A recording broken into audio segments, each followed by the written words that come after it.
నవరాత్రి అనేది కేవలం పండగ కాదు, అది స్త్రీ శక్తిని స్మరించుకునే సమయం కూడా. ఈ 9 రోజులలో మనం దుర్గాదేవిని 9 రూపాలలో ఆరాధిస్తాం. ఆమె ధైర్యానికి ప్రతీక, జ్ఞానానికి ఆధారం.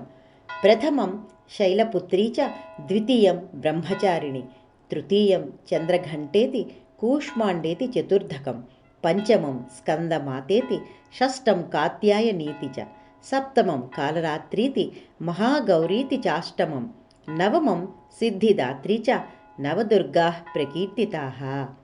ప్రథమం శైలపుత్రీ చ, ద్వితీయం బ్రహ్మచారిణీ, తృతీయం చంద్రఘంటేతి, కూష్మాండేతి చతుర్థకం, పంచమం స్కందమాతేతి, షష్టం కాత్యాయనీతి చ, సప్తమం కాలరాత్రీతి, మహాగౌరీతి చాష్టమం, నవమం సిద్ధిదాత్రీ చ, నవదుర్గాః ప్రకీర్తితాః.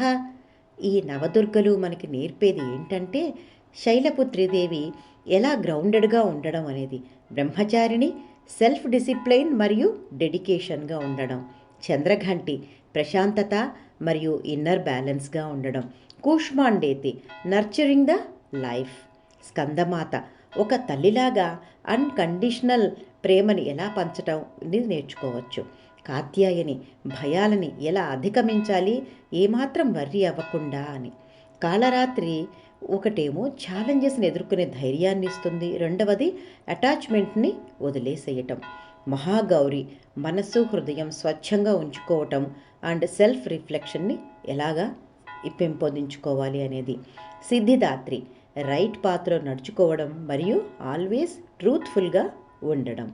దుర్గామాత అంటేనే శక్తికి రూపం. ప్రతి స్త్రీలో దుర్గాశక్తి ఉంది. శక్తి అనేది ఎక్కడో బయట కాదు, అది మన మనసులోనే, మన హృదయంలోనే ఉంది. ప్రతి మహిళ కూడా ఒక శక్తి స్వరూపిణి. దుర్గాదేవి మహిషాసురుని సంహరించి చెడుపై మంచితనం గెలుస్తుంది అని మనకి చూపించింది. జీవితంలో ఎటువంటి సమస్యలు వచ్చినా దుర్గామాత యొక్క కృపతో, విశ్వాసంతో, పట్టుదలతో ఎదుర్కోవాలి. ఈ నవరాత్రి దేవిని పూజించడంతో పాటుగా మన చుట్టూ ఉన్న స్త్రీలను గౌరవించడం కూడా మన కర్తవ్యం. స్త్రీ అంటేనే శక్తి, శక్తి అంటే సృష్టి. అందరికీ దేవీ నవరాత్రుల శుభాకాంక్షలు. మరిన్ని కబుర్లతో మళ్ళీ కలుద్దాము మీ జిజ్ఞాస మిత్రులతో. సెలవా మరి.